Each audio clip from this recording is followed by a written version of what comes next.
Hey guys, it's Illumin. Today, I'll be talking about how the newest orb skin, Crusader, illustrates how GungHo manipulates his customers to make in-game app purchases.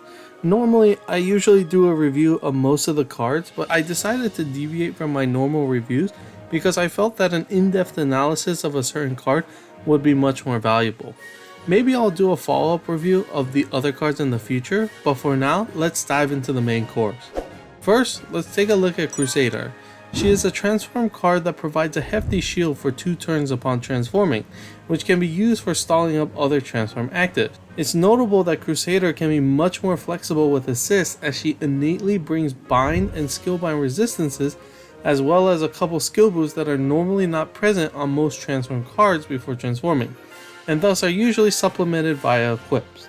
Post transform, Crusader boasts substantial firepower with double 10C and double takoyaki and carries a ridiculously fast Void active with a useful secondary unlock effect. As for the equip, the main value lies in the ability to produce an infinitely looping shield effect when inherited on top of a 1-turn base cooldown. In tandem with these awakenings, Crusader's equip is an incredibly potent survivability augment. Crusader is relevant because both her forms synergize extremely well with Daytona, the current top-ranked meta lead that crushes every endgame dungeon. Crusader in transform form is an excellent Void sub-option that outpaces Die and competes with Halloween Cotton, while the equipped form provides the necessary bulk for smoother runs in the latest endgame dungeon and provides much more flexibility than Halloween Choco, the previous alternative. It even works with other meta elites that aren't Daytona, such as Royal Oak, and Nautilus, and Seawolf, and others. TLDR, Crusader is strong and well suited for current times. However, I'm sure most players can draw the same conclusions I did.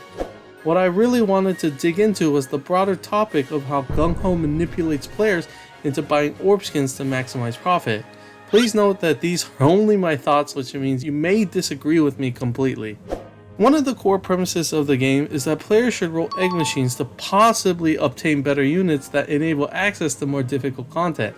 Note that I said possibly because the random nature of gacha means that actually obtaining stronger cards depends on your luck.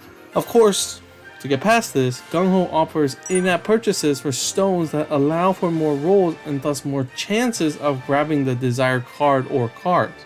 The manipulation of temptation is already present here, as GungHo and other gachas abuse both good and bad luck to entice players into buying more stones to roll more.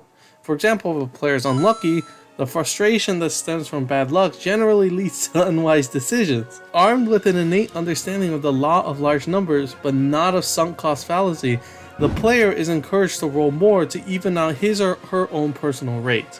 If the player is lucky, the resulting high sensation of manufactured joy also encourages the player to roll more to continue riding the streak of good luck. That being said, players generally end up on the short side more often than not, as the post-it rates are quite low for desirable cards, which means that players naturally have to make a choice. Either risk precious stones on what is most likely a fruitless chase, or save stones. The problem with saving stones is that it isn't fun, which defeats the purpose of playing a game in the first place. But after a while, players roll less as disillusionment raises awareness of temptation. What if there was an alternative that removes the risk of chasing while also conserving my stones? Wouldn't this alternative look extremely appealing? I'm sure GungHo knows about everything I just said. They know that temptation can be generated through game mechanics that induce painful pleasure, and they understand players' dilemmas when it comes to rolling because they intentionally made the game this way to naturally create said dilemmas so that they can present an appealing alternative and then monetize it.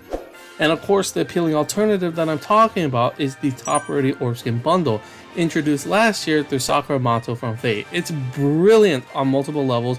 It tempts non-spenders into making their first purchase, it tempts light and or medium spenders into making the value buy, and it brutalizes the whales by forcing them to burn way more money into chasing dupes of a non-tradable card.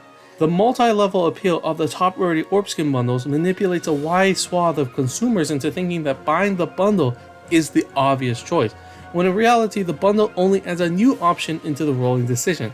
Sometimes it's hard to see that the game wants to bait the player into spending money because we are so absorbed in the world of the game that the real life aspect of expenditure can be no more than a fleeting thought.